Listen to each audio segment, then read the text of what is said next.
Hello everyone, welcome to Malik 034 channel. This is Malik Arjun. Today is the day 2, session 2 on my performance tuning future series. In today's session, I'm going to explain about AWR report, AWR report analysis, how to read my AWR report. And everyone knows that AWR report is the main report. Whenever we hit into any database issues, everyone will look into this report. And if you see my performance tuning and troubleshooting future series, in my previous session I covered database performance issues related to OS analysis. So I already covered and it is on my YouTube channel. Once somebody has missed, I request them to go back to YouTube and search for Malik 034 and then please do watch. And today I'm going to cover cover on AWR report and how to read that. And first of all, if you're new to my channel, I request you to subscribe to my channel Malik 034. And if you like my video, please share, like and comment. And getting started with the today's session, if you see my first slide itself, I mentioned what are the top 10 steps or top main steps to analyze your AWR report. Database details, host configuration, snapshot details, load profile, instance efficiency, top 5 foreground wait events, and timed model statistics, operating system statistics, and SQL order by elapsed time and order by CPU time.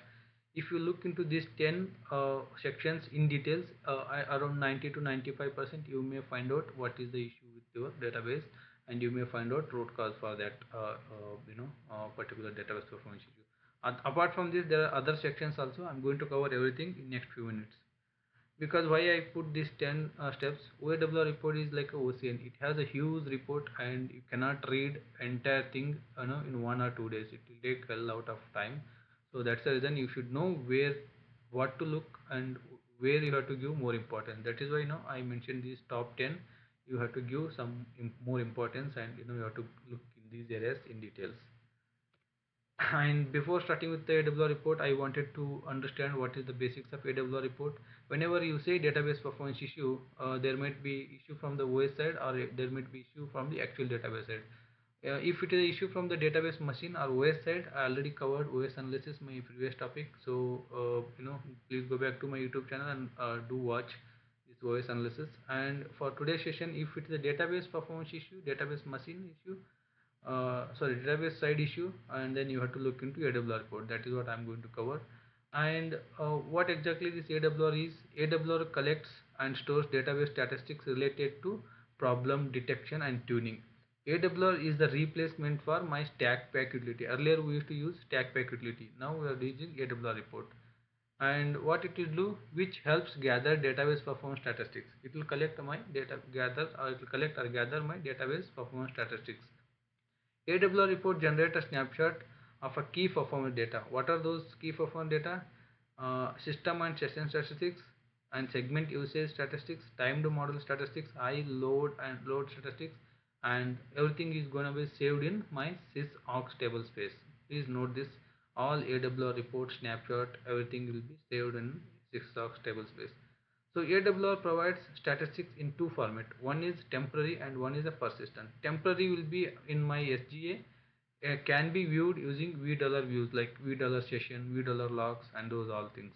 And in the persistent, you can say AWR will generate a snapshot and then that can be viewed using DB underscore views. And which is the background process? M1. M1 is responsible for collecting all this snapshot and loading into my sysaux table space. This is just a quick basics of AWR report.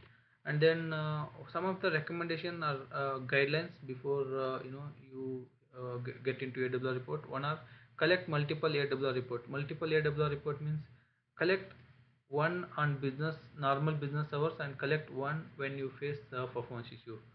And stick to the particular time means when you hit any database performance issue, for example 3 a.m. to 5 p.m. 3 p.m. to 5 p.m. 2 hours, you have to stick to that timeline and you have to generate your AWR report during that 2 hours. And then split your AWR report into multiple small time intervals. It means you don't need to select entire 2 hours in a single AWR report. You split into 30 minutes each and collect 4 AWR reports. That will give you precise and more understanding and more point to the issue. So that's the three of the key points you need to remember. And How to run? Everyone knows that AWRPT, AWRPTI. This is for database related issue, database related statistics it will collect, and the RAC related plus database related both it will collect AWRPTI, and AWGRPT is the RAC collect RAC real application cluster plus all the database related information it will collect, and AWGRPT is again same as AWRPTI. It will collect RAC plus database instance related statistics, and by default AWR snapshot interval will be 60 minutes. So if it is 60 minutes, you cannot collect AWR snapshot to the 30 minutes. So for that you need to run this DBMS repository modify snapshot setting and set the interval to 2 minutes, sorry 30 minutes. So I already ran that one, I already set it. I'm just going to show you that. If I open this my text pad, and here you go. So if I ran this particular setting, it will show what is my interval and how much interval it is collecting. Right now it is collecting 60 minutes. So I ran this execute workload repository modify snapshot setting and setting interval to 30 minutes, and then later it started collecting 30 minutes. This is one of the main setting you have to do it before you get into any performance issues, so that you will be able to collect AWR within 30 minutes intervals. And now we will get start with AWR report analysis. Before that, these are the main MOS documents. You can go to Oracle MOS and please do refer, because it has more information and you can get a lot of information on AWR report prediction and how to read, and what is the stack pack, what is the how you can differentiate between AWR and snapshot, and then what is our automatic repository reports, why it will collect, what it will collect, and how to use AWR report for the diagnosing performance issues. So everything is a very important document. You can go back to MOS and then please refer this. And getting started with AWR report analysis, basically you need to look into database details and the host details, and I'm side by side I'm comparing with the standalone and rack. If you see, this is a standalone summary, it look like this, and rack it look like the database details and the instance details. So what you need to look, whether it's a rack or non-rack. You can see here rack database, and here you can see this was rack database. Rack or non-rack, you need to look into that. And DB version, you should check what is DB version 12c and 11204. And what is my OS version, x86-64, x86-64. And CPU, very important, you should see what is CPU, what is cores and sockets. 48 cores into 2 socket, 48 into 2, 96 is my CPU. And memory, how much memory I have, so everything you need to look into this. And then going to DB time and elapsed time. What is DB time? So DB time is nothing but, you can say anything, session time spent in a database, or CPU time plus non-idle wait time, or DB CPU plus wait CPU plus wait time. So whatever, like once you start your session and once you complete your session, that will be considered as your DB time. For example, I connected to database at 10 a.m. and then my query completed at 10:02. 2 minutes it took, and then it got completed. 2 minutes is my DB time. And then other session completed at 10:05, 10 hours, 10:05, and then again he ran, and then within 2 minutes his session completed, and 10:05 to 10:07. So his session also 2 minutes and my session also 2 minutes. 2 plus 2, 4 minutes is my DB time. So like that, what the session, whether it is in backend it is going to wait for a CPU, or whether it is wait for the result, so that all will be considered as a DB time until from the submission to the execution. So there are some background process, so that background process will not be considered in the DB time. DB time is for only to my session particular time. And then how you can, what is the elapsed time? Elapsed time is the time duration where you mentioned for your AWR execution. 30 minutes or 1 hour or whatever duration you collect, that is your elapsed time. So if you divide DB time divided by elapsed time, so this is my DB time, 1774 minutes, and this is 30 minutes, 29.75 is my elapsed AWR elapsed time. If I do, I can get 59. What that 59 means, I have to change here, give me a second.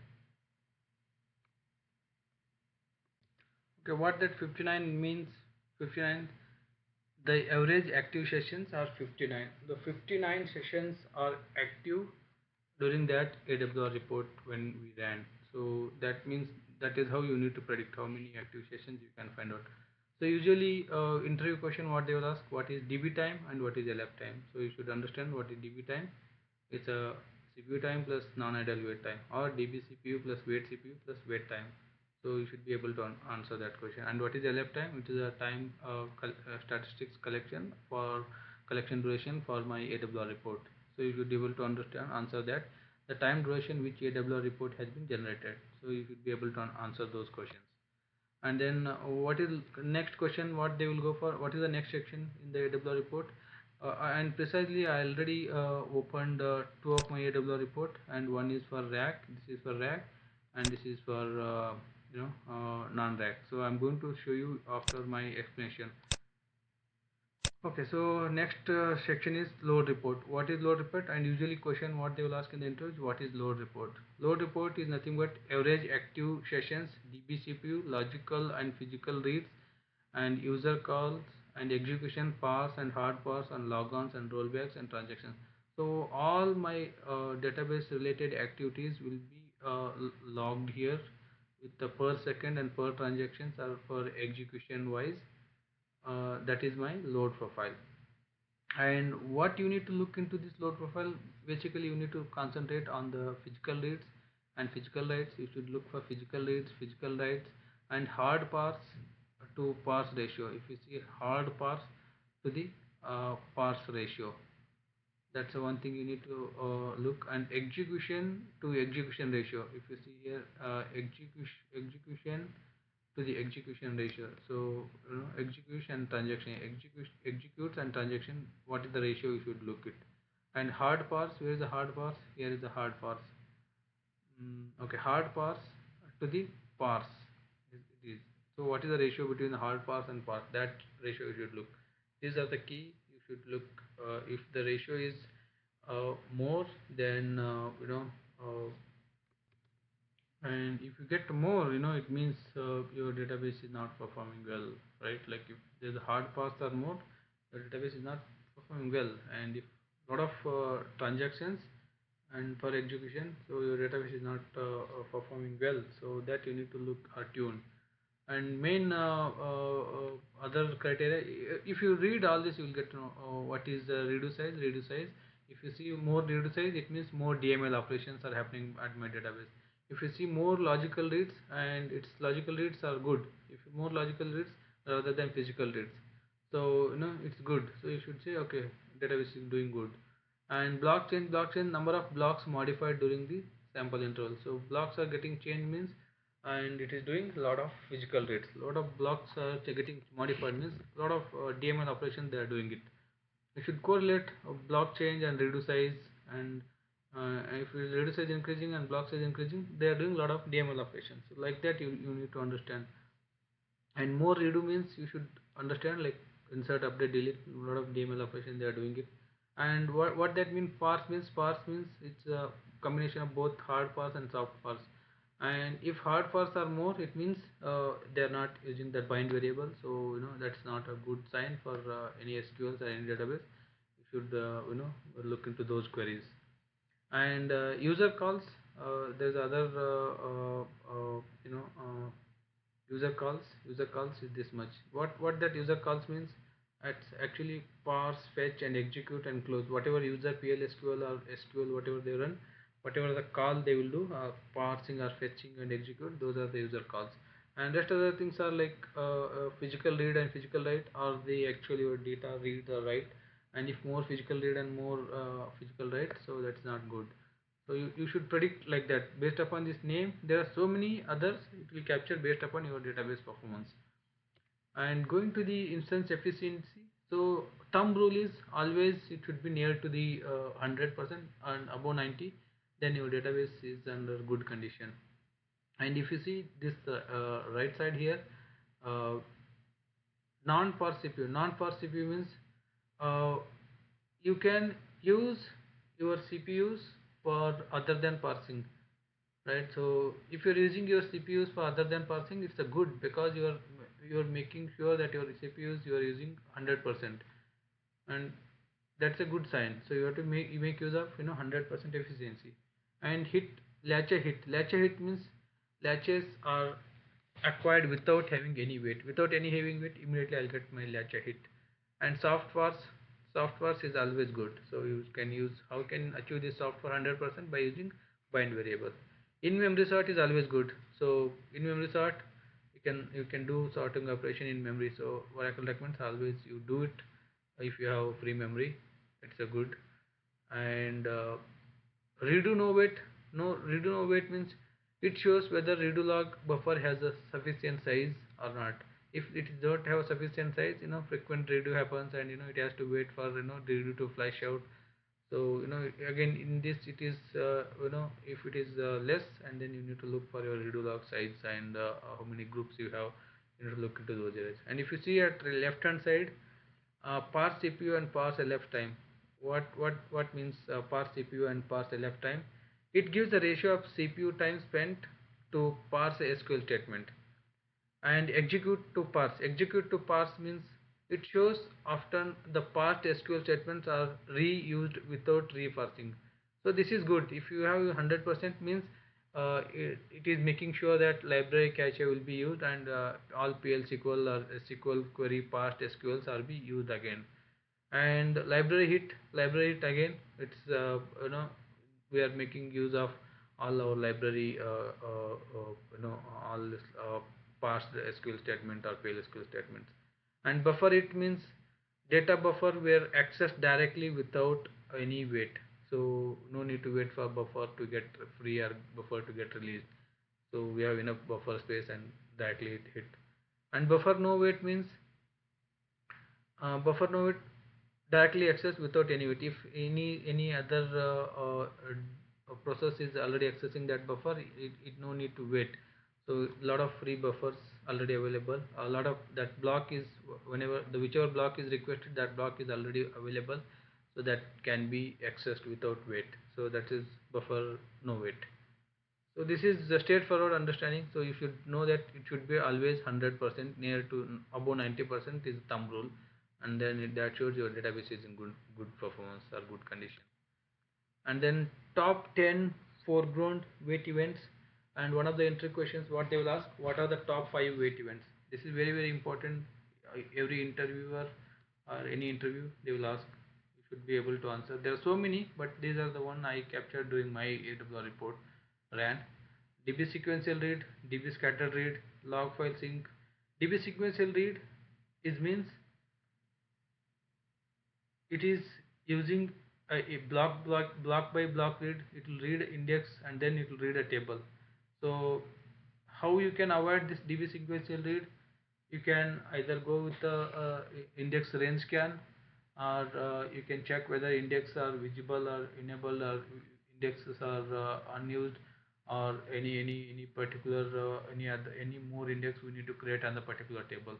And DB file scattered read means your execution plan is going with that full table scan. So how to avoid that? You can try building the index on the particular table and try to get the statistics of that particular table, and keep the stats up to date. So you can avoid using those.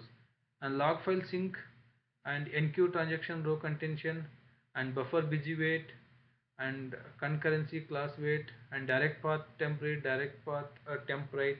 All of these top 5 more wait events, and then you need to get the answer, like what you can do for the direct path temp read. So if you are doing a load operation and then sorting it, and obviously it includes your load temp path, and then you can avoid how you can avoid that loading.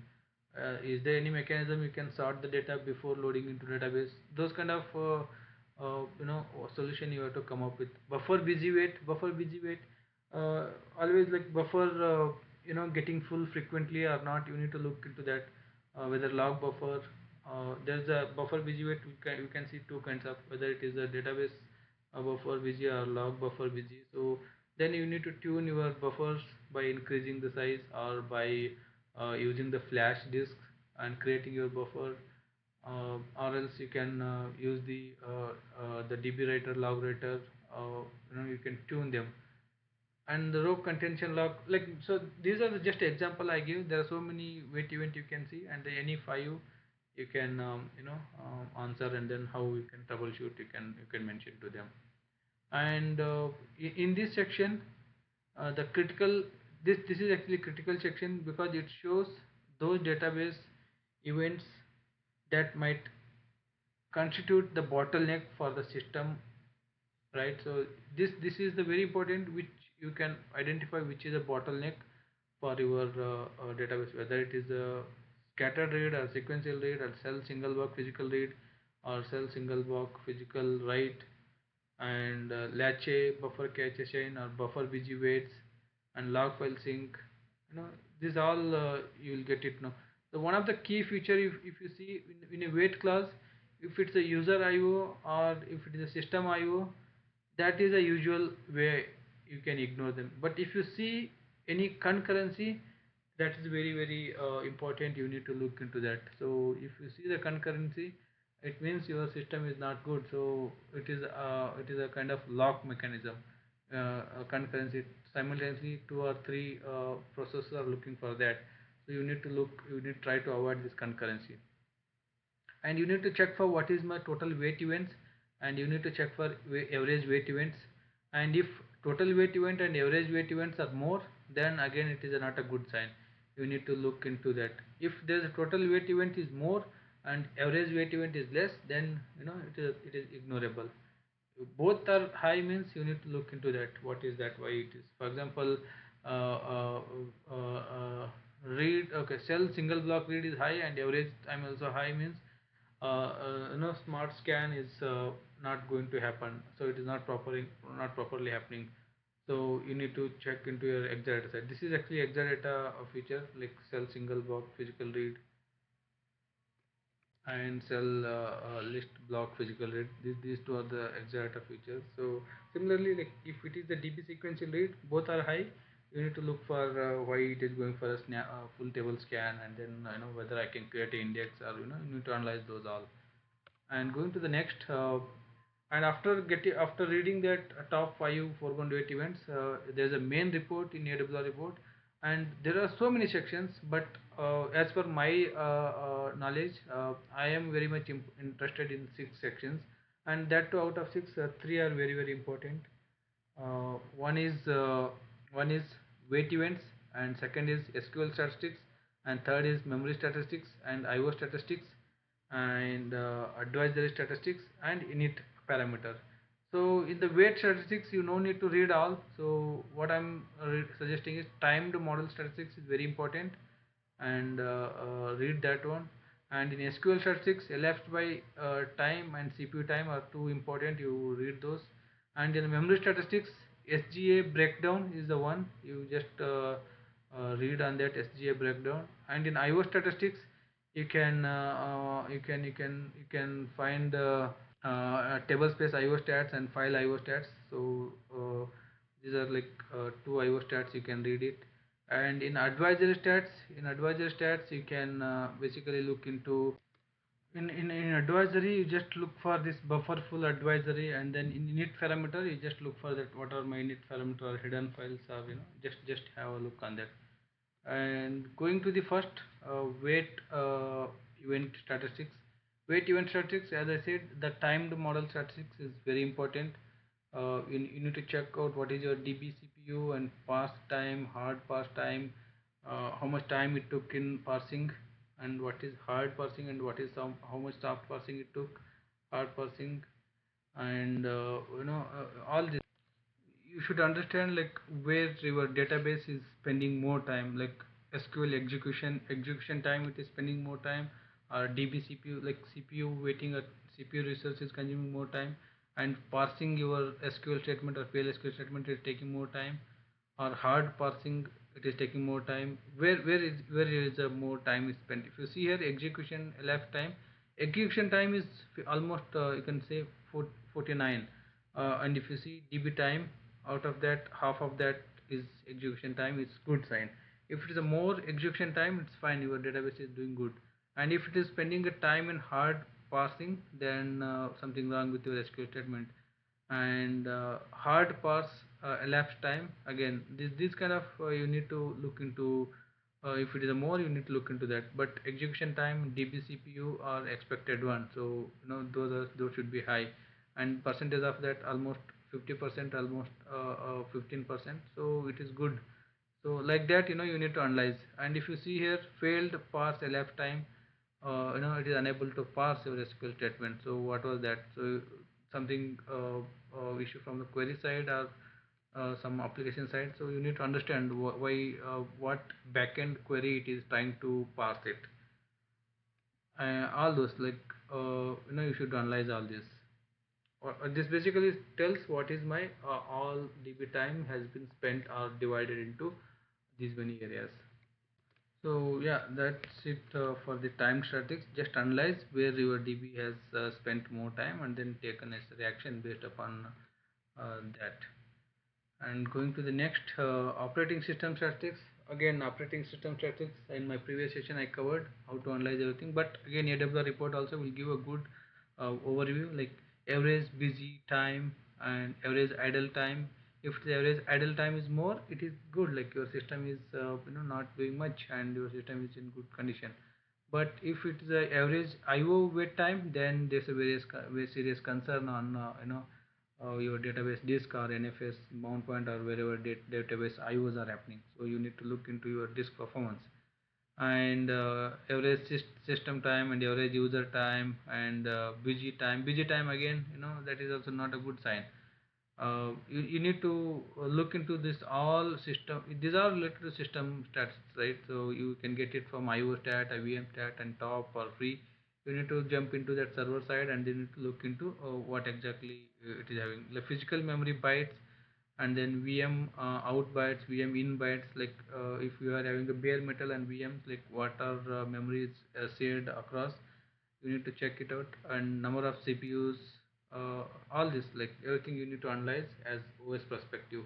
And there's a particular how to interpret OS stat sections of an AWR report. This particular master document says a lot about OS statistics analyzing. So if we want to understand more in details, so please refer this particular master document, has more details. And going to the second section in the main AWR report, that is SQL statistics. So usually I refer this SQL elapsed by time and elapsed by CPU. So yeah, what is mean by elapsed by time? So it will list out what are my top SQLs elapsed by time. If you see here, elapsed time, 14,171 is the time seconds it took to run this particular SQL. And then these are the top 10 SQLs ran during that time. So you need to look into this SQL ID, and you need to look into what SQL it is running, and you need to check for what is the execution plan for this SQL ID. This is like top time it took for elapsed. And then what is the top SQL order by CPU time, and then again you need to look for the top 10. And then this particular CPU time is 9,981 second it took for the CPU time. So you should understand why it is taking this much of CPUs. And again, with SQL plan, execution plan, with this SQL ID, you can find out what particular SQL they are running, and what kind of joins they are using, and why it is using this much of CPU. You need to analyze this all top SQLs, and then you need to tune those particular queries accordingly. And then going to the third section, memory section, in the main report, I basically look into my SGA breakdown difference. Why, I'll tell you. Because frequently used to say memory out of memory issues, or insufficient PGA allocation, and then insufficient IO for our backups. So there are so many issues internally related to my SGA. So you should understand how much memory you have assigned to the shared pool, Java pool, large pool. Everything will be a breakdown here, so that you need to understand. And then if your RMAN backups are getting failed because of memory, you need to assign some more memory to the large pool, or large pool again dynamically will get assigned, but you can set the limit, min limit or max limit, or you can hard you need to define your large pool. And again, if the larger SQLs or loads are running, then your shared pool memory should be increased. So you need to look into what are your breakdown, what is Java pool size, and unnecessarily if you define your Java pool size in your ASM init parameter, sorry, in your database init parameter file, and that is useless. Like if you hard define that, memory will be assigned to Java pool, but if you don't use it, there's no make sense. So for that, you need to come up with dynamic allocation, like memory target, like starting with 10G. The dynamic memory allocation was one of the concept. You need to define your automatic memory management, and then everything should be assigned dynamically.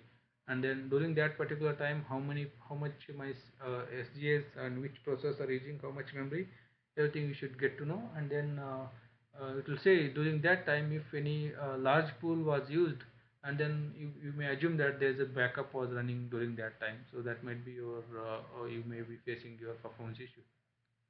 Or if it is more Java is consuming, you should analyze at the server side, is there any Java particular program or jar files or jar some Java compiler are running. You should find out like that. You can predict based upon the memory allocation during that time. And going to the fourth topic in the main report, that is IO stats. IO stat again, best tool is to go with IO stats at the OS level, or you can predict it from here, and how much IO it has assigned direct writes and direct reads, and log writers and DB writers, how much it is doing it. Based upon this, how many request reads data, and requests per second, and data per second, writes data, and request per second, data per second, all this you should analyze, whether issue with the log writer or DB writer. Either log writer and DB writer are not fast enough, our disk is not fast enough to communicate with my log writer and disk writer, log writer and DB writer. So that will show you how much data it is, how much is the total data, and how much data it is writing per second. If it is writing very less data per second, it means my liberator and log writers are slow in performance. So why that is slow in performance? There might be disk issue at the back end. Disk is in not optimal solution, or optimal performance, or disk has some bad performance. We may replace the disk. So many things you can analyze using this OS stats.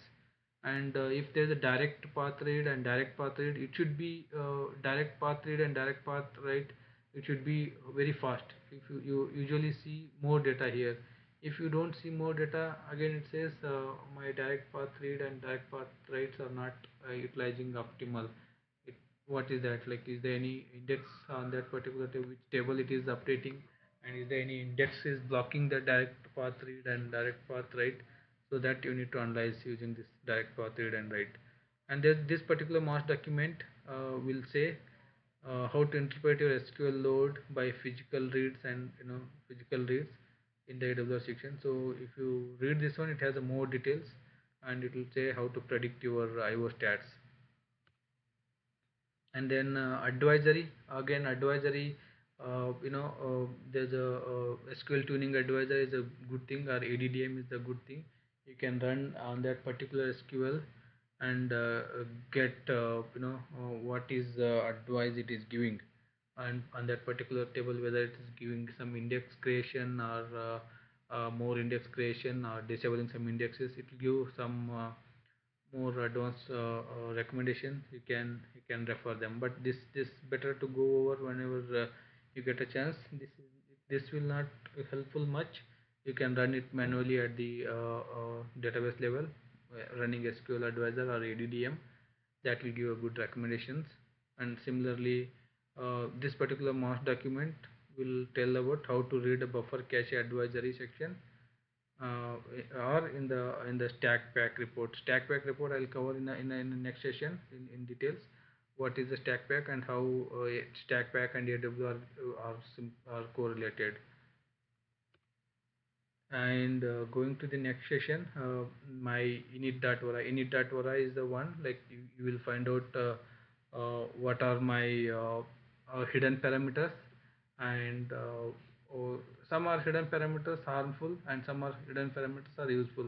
Based upon your analysis, you may set few more parameters to come up with your solution for that particular issues, or there are some hidden parameters or some SQL parameters which may be the bottleneck. You can get rid of them.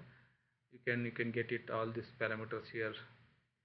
And if I can go back to my standalone, I'll just go to standalone AWR report, and you see first section, that is summary, and then second one is load profile, already covered.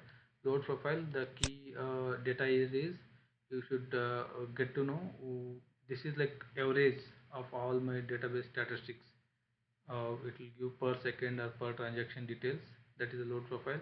And instance efficiency, thumb rule is always it should be 100%. And top 10 IO wait events, that's a usual question they will ask, and how you will solve them. DB scattered read, DB sequential read, log file sequential read, log file scattered read, and log sync, DB buffer busy waits, and direct path read, and direct temp path read, physical read. All these are like top 5 events it will come. And next, host details, again CPUs and cores and sockets. Cores into sockets is going to be CPU. You should understand like how many CPU, so that you will predict how much thread you can run at your database level. And then IO profile is fine, like no need to give much concentrate on that. But memory statistics you can give, you can have a look what is PGA, what is SGA, and how much is at the beginning and how much is at the end. You just what is my host memory, you just correlate with host memory to USG and PGA. And then cache size, how much in memory area, and shared pool size and buffer cache, how many blocks. Everything you can predict with the cache size. And coming to the main report, what I said, like first is weight statistics. If you click on weight statistics, it will be timed model. Timed model is the one you can understand where most of the DB time has been spent. Suppose my DB time is 60 minutes. Out of 60 minutes, where all it has spent, whether it has spent in execution or elapsed time or DB CPU, or in hard parsing or soft parsing or background process, where it has DB time has spent. So that will give you a clear picture where is your bottleneck. And then second, in that main report, one is timed model, and then operating in this wait events. One is a timed model, that is already covered, and second in the operating system statistics.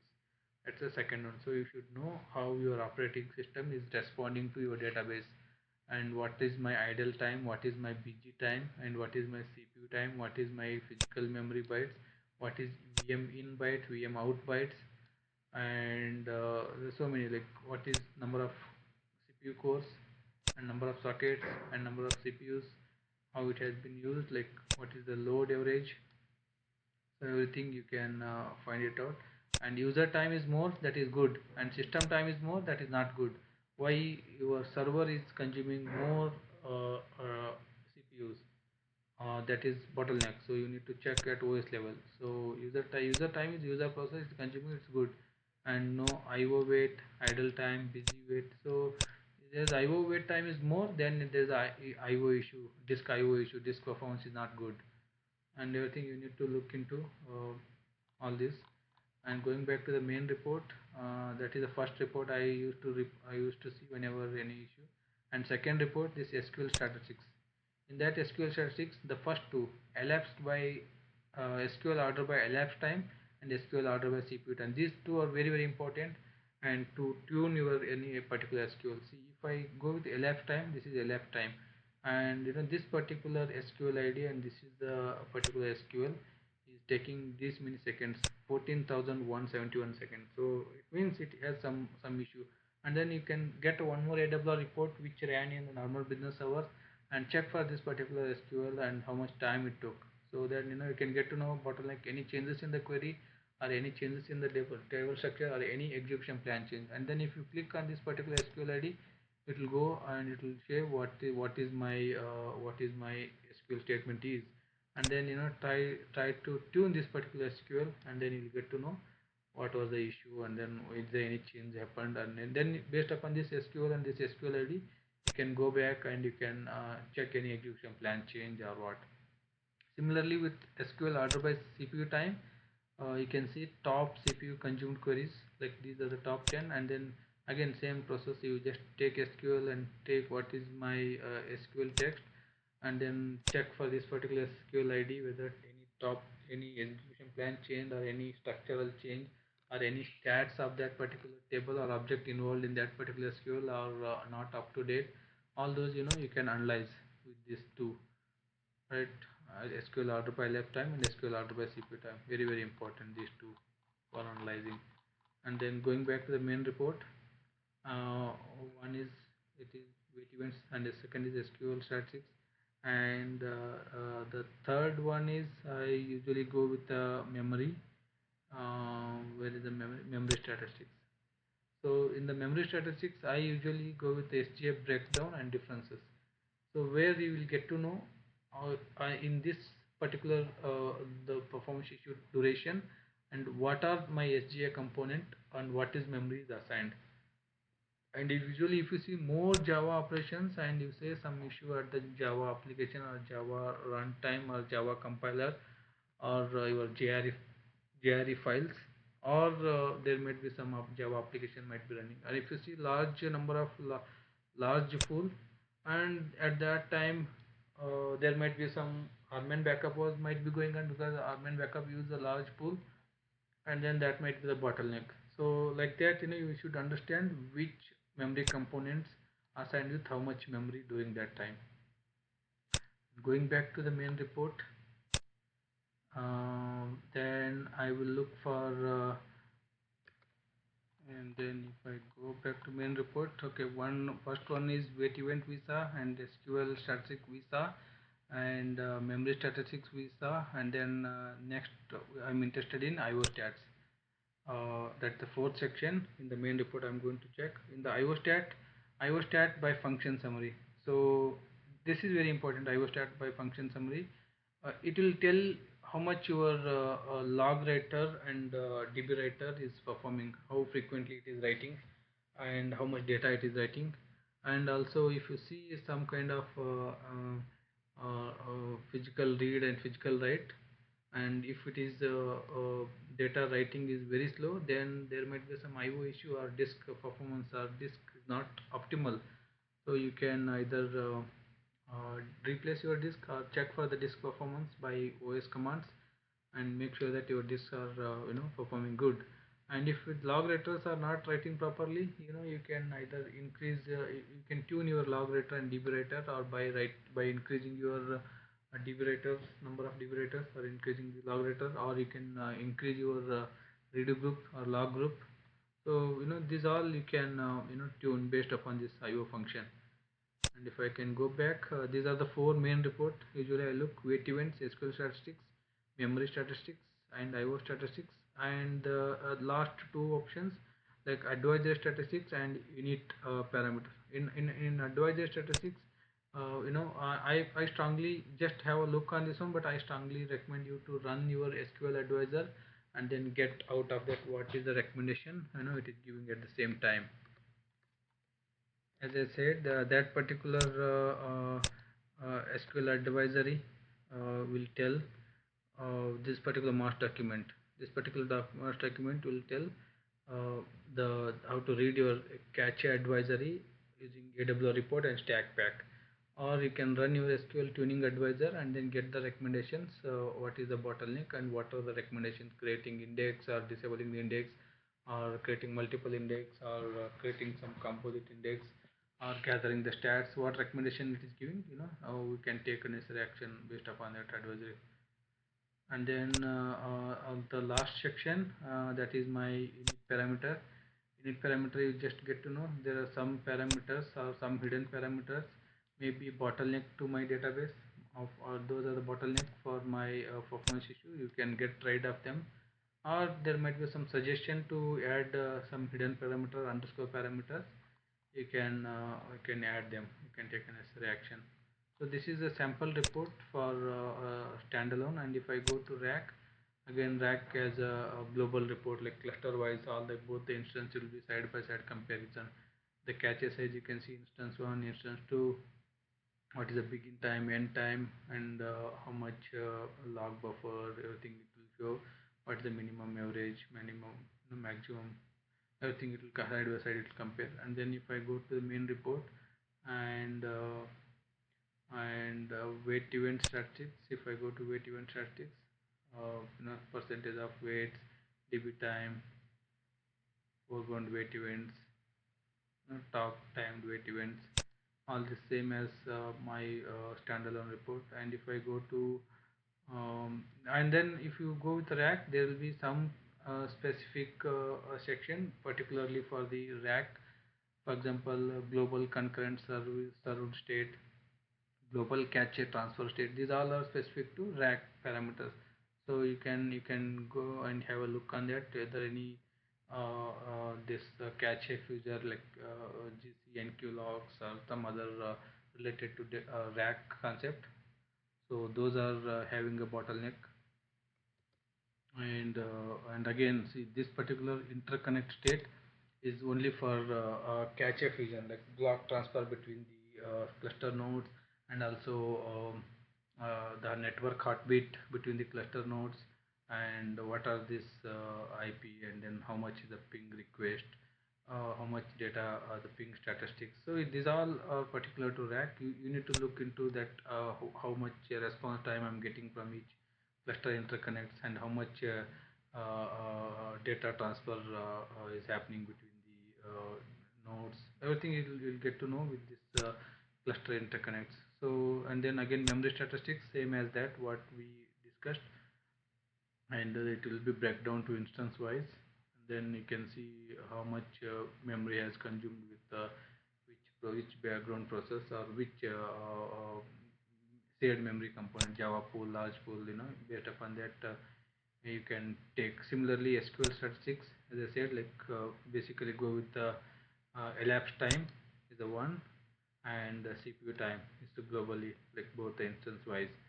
Then you can take why this is taking this much of cpu, this particular sql id, and then go to that particular sql id, and then look for that why, what is the bottleneck. And again, io statistic is same. Go and then check for what is my io, any issue with ios or any disk performance issues.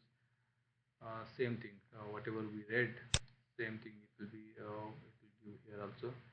uh, it is same, all the reports are same, but in the rack there will be some extra sections. You need to give some extra effort on that, like reading and interpreting, and making sure that that section, if I am having a node interconnect issue, you have to go for interconnect section. So like that, you need to troubleshoot your rack reports. So going back to presentation, so I hope it is very much clear how to read. And then I may take one more session by comparison with standalone and rack AWR report side by side, and that may give clear understanding. But right now I'm concluding this AWR section, and I'm launching a next troubleshooting session on using ASH report. And then please stay tuned. If you have any concerns and queries, please do comment in my YouTube channel. I'll revert back. Thank you.